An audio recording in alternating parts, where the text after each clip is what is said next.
On July 24, 2026, a 74-year-old retired corporal named Harold standing in Medicine Hat, Alberta, received an automated voicemail claiming to be from Veterans Affairs Canada.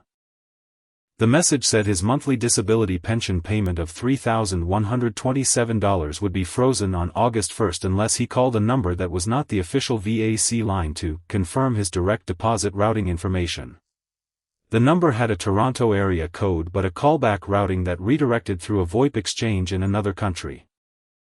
Harold called back. A representative knew his full name, his former unit, and even the last 4 digits of his service number. The representative told Harold to read off his bank account number and his credit union password for verification. Harold, who had spent 28 years in the Lord Strathcona's Horse Regiment and had never once in his life given a banking password to anyone, almost did it. He had the information written down on a yellow legal pad next to the phone. If his granddaughter had not called him back 5 minutes later asking about her grandmother's medication, the password would have been on its way into that Toronto line before sunset. What almost happened to Harold is part of a wave hitting roughly 9,500 Canadian veterans every single month. The Canadian Anti-Fraud Centre has logged $178 million in veteran-targeted benefit fraud losses in the first 6 months of 2026, with approximately 40% of those cases involving callers who impersonated VAC, Service Canada, or the Canada Revenue Agency. Veterans Affairs Canada has confirmed in published fraud awareness materials that fraudulent automated calls, fraudulent direct deposit update portals, and fraudulent verification phone numbers have appeared in every province, with concentrated operations targeting Ontario, Alberta, and British Columbia. But here is what most veterans have not heard. Veterans Affairs Canada, the Canada Mortgage and Housing Corporation, Service Canada, and credit unions across the country have now issued joint guidance about 5 specific actions that veterans must complete before a series of operational changes tied to the August 2026 payment cycle takes effect across the department. Not tips, not suggestions. Operational requirements, the kind that affect whether the deposit on the second Wednesday of the month actually arrives in your account. My name is Caroline Devereaux. I spent 18 years as a Service Canada benefits adjudicator before I started tracking how retirement programs are exploited. What I cover on this channel is exactly this kind of information: new benefits, new rules, and new scams before they become a permanent loss. I went through every one of these 5 actions because the next Harold standing could be a friend sitting next to you at your Legion branch this week. Let us start with the action that is most likely to cause a payment to arrive late or not arrive at all in August. The first operational requirement involves confirming that Veterans Affairs Canada has your current, active direct deposit information on file before the August 2026 payment cycle closes. If your bank account changed in the last 3 years, if you switched from one credit union branch to another, if your checking account was closed and replaced by a new account number, or if you moved from one bank to another entirely, your August payment may not process cleanly through the federal payment system. Here is how the system works in practice. Veterans Affairs Canada uses the same federal payment disbursement infrastructure as the Canada Revenue Agency and Service Canada. Any change to direct deposit information requires a verification period of approximately 3 to 5 business days, during which a small test deposit is placed in the new account and matched against your file. If the August payment cycle begins before that verification completes, the system defaults to either holding the payment for manual review or routing it back to the issuing department. The 2026 average for that manual review, based on published Service Canada processing timelines, runs between 38 and 52 days. Between 38 and 52 days without a pension deposit.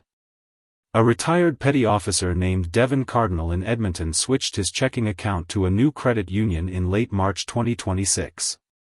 He submitted the change through his bank's website. He did not notify VAC. He assumed the system would update automatically. The payment arrived on schedule in April and May. In June, the test deposit verification from his VAC disability pension landed in his old closed account. The actual pension payment was rerouted to manual review because the system flagged a routing number mismatch. Devin waited 44 days before his June payment cleared. He waited another 28 days for his July payment, which had been queued behind the June one. The fix took less than 10 minutes total. He called the VAC National Contact Line at 1-866-522-2122. Wait times between 7 and 9 a.m. Mountain Time are shortest. He confirmed the new account number with the agent. He asked the agent to put a courtesy note on his file flagging that any August payment processing should be tracked for verification completion. He checked his bank 3 business days later and the new test deposit was already there. I want you to remember the name Devin Cardinal because his situation returns later. The second operational requirement concerns the VAC account portal access renewal, and the rule is absolute. If you have not logged into your MyVAC account portal at veterans.gc.ca in the last 18 months, your portal credentials will require a security re-verification before you are able to view or update any payment information tied to the August 2026 cycle. This re-verification is not a request for payment. It is not a verification fee. It is a free, identity-based check that you complete either in person at a VAC office or by submitting a signed one-page form through the secure portal. The reason this rule exists in such uncompromising terms is that automated credential harvesting tools circulating in 2026 have been able to guess or replay older passwords in seconds. When a credential compromise is detected, VAC locks the affected account and forces the re-verification before allowing any changes to direct deposit or contact information. A retired captain named Marlene Baudry in Gatineau, Quebec, had not logged into her MyVAC account since the spring of 2024. On July 22 she tried to log in to update her mailing address because she had moved in with her daughter. The portal would not accept her password. The password reset page required her to complete a one-time identity confirmation that included a $50 administrative processing fee payable by Interac e-transfer to a Hotmail address listed on the form. Marlene did not pay it. She called the official VAC line instead, spent 20 minutes on hold, and confirmed that no such fee exists. The actual verification is completed free of charge in any VAC office with a signed form and one piece of photo ID. Here is exactly what you do. If your MyVAC account password does not work, do not pay any fee on any external form. Go in person to the VAC office nearest your home. Bring one piece of photo ID. Ask the front desk staff for the Portal Access Renewal form. It is a single page. Complete it on the spot. The staff will reset your portal access within the same visit. If this is making you think about the last time you tried to log into your MyVAC account, I need you to hit the like button right now. Not for me. The algorithm uses that signal to push this video to other veterans who are staring at a locked portal screen this week. One tap from you might be the reason someone else does not waste 3 weeks trying to figure out what is going on. The third operational requirement addresses something that feels unnecessary until you understand the timing that makes it critical. VAC has issued guidance that veterans who receive direct deposit payments should ensure that at least 2 accessible payment notification channels are on file with the department before the August payment cycle closes. This typically means both a current telephone number and a current email address that can receive service notifications. If the federal payment system ever attempts to push a payment to a closed or invalid account, it sends an automated notification to the channels on file. Veterans who only have one channel on file, or whose phone number has changed without being updated, miss that notification entirely and learn about the problem only when their check does not arrive. Documented casework through the first half of 2026 included situations where a veteran's landline number was the only contact on file, the line had been disconnected, and the payment notification went into a digital void. The veteran did not know their pension deposit had bounced until their bank began charging non-sufficient funds fees on automatic pre-authorized bill payments like hydro and tenant insurance. A retired master corporal named Sandra Giasson in Moncton, New Brunswick, lived alone and relied exclusively on her landline. The landline was disconnected in February 2026 when she stopped using it because her granddaughter had upgraded her to a smartphone for Christmas. Sandra did not update her contact information with VAC. In May, a payment notification arrived at the disconnected landline number. There was no voicemail set up on the line. No one ever told her that her May payment had failed.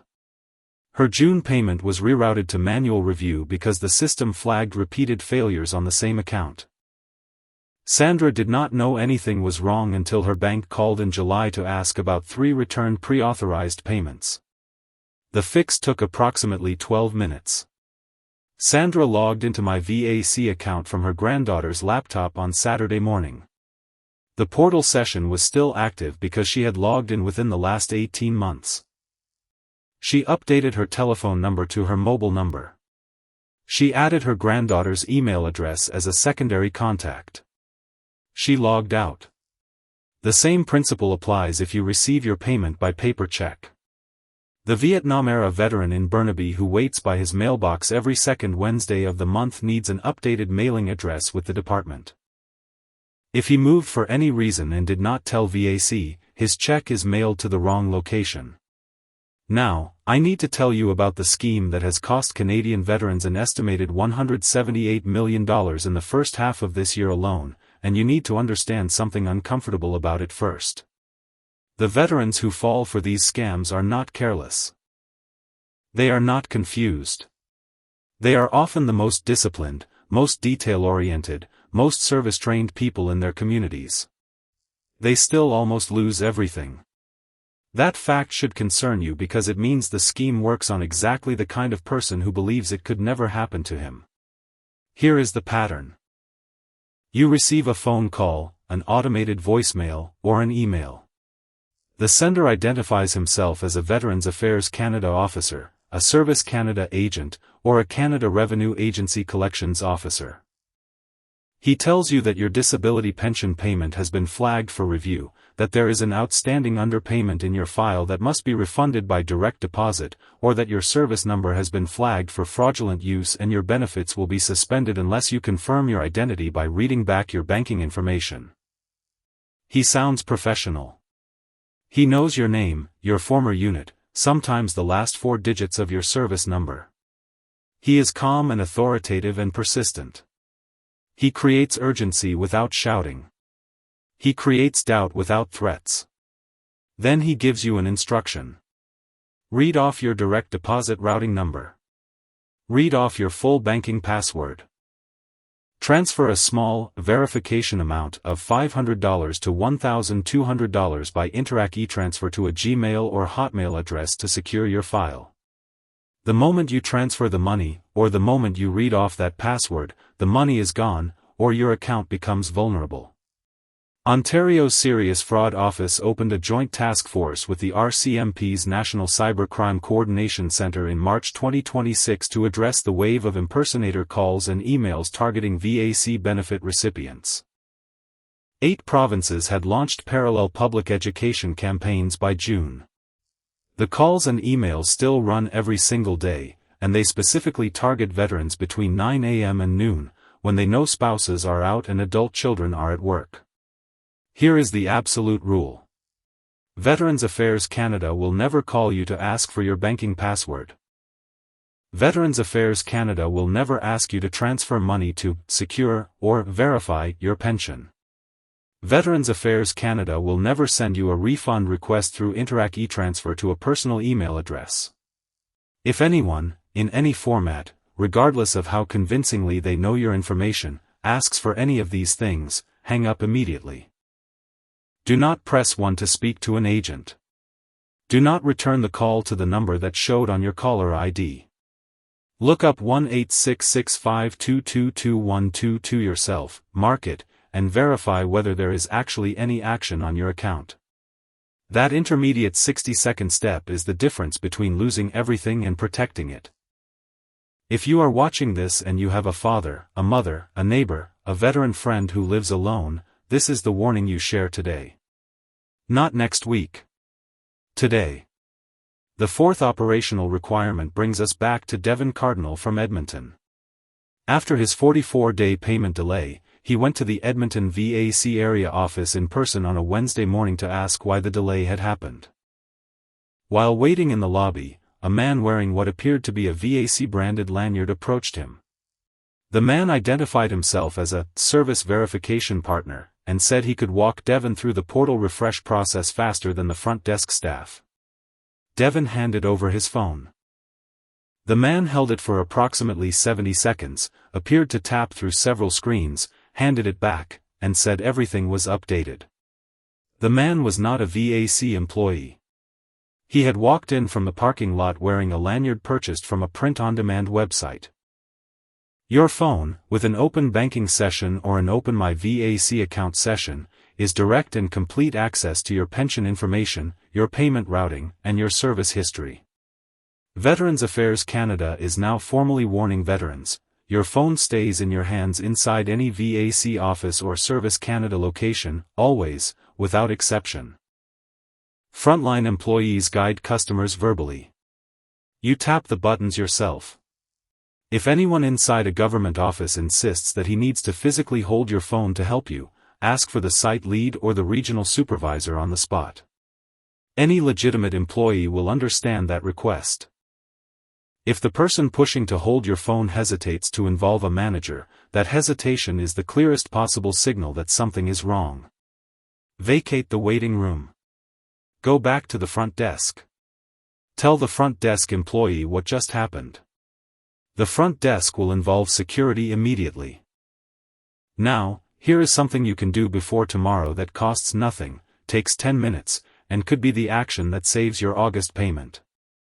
Call the VAC National Contact Line at 1-866-522-2122 between 7 and 9 a.m. Eastern Time or Mountain Time, depending on your province, this week, before the August 2026 payment cycle opens. Ask the agent to perform what VAC calls an account status confirmation. This is a free, 10-minute review of your direct deposit information, your contact details, your portal access status, and any pending flags on your pension file. If everything is correct, the call lasts approximately 12 minutes, and you hang up knowing you are clear for August. If something is wrong, the agent will tell you what it is and how to fix it before the payment cycle moves into the disbursement phase. A retired lieutenant named Robert Mackenzie in Halifax scheduled his account status confirmation for the first Tuesday of every month after his own 51-day payment delay in late 2025. 6 months later, when his file showed a directory change request that he had not initiated, the agent who picked up the phone flagged it on the spot. The change was denied before any payment rerouting could happen. Several $1,000s in pension funds stayed where they belonged. Here is your checklist for the next 5 days. Monday, call 1-866-522-2122 and request an account status confirmation. Tuesday, log into my VAC account or call the line to verify that your phone number, email address, mailing address, and direct deposit information all reflect where you actually live and bank today. Wednesday, confirm that at least one emergency contact is on file with the department, and that contact knows how to reach you if VAC ever needs to verify a payment with you by phone. Thursday, if your My VAC account password has not been refreshed in the last 18 months, plan to visit the nearest VAC office in person with one piece of photo ID to complete the portal re-verification. Friday, delete any voicemail or text message from someone claiming to be VAC that asks you to call a number other than the official 1-866-522-2122. Tell one veteran you care about the number $178 million. Tell them the rule: VAC never asks for your banking password, never asks you to transfer money, and never sends refunds through Interac e-transfer to a personal email. If you made it this far into this video, you already know more than 90% of veterans walking into a VAC office this week. But knowing is not protection. Acting is protection. The phone call today is protection. The portal login today is protection. The refusal to hand over your phone, your password, or your banking information to anyone inside a government office unless that person is a uniformed, badge-carrying, behind-the-desk employee, that is protection. The granddaughter of Harold Standing told a reporter from the CBC one more thing. She said, if someone had shown him a video like this the week before, he would have hung up the second that phone rang. Be the person who shows someone this video.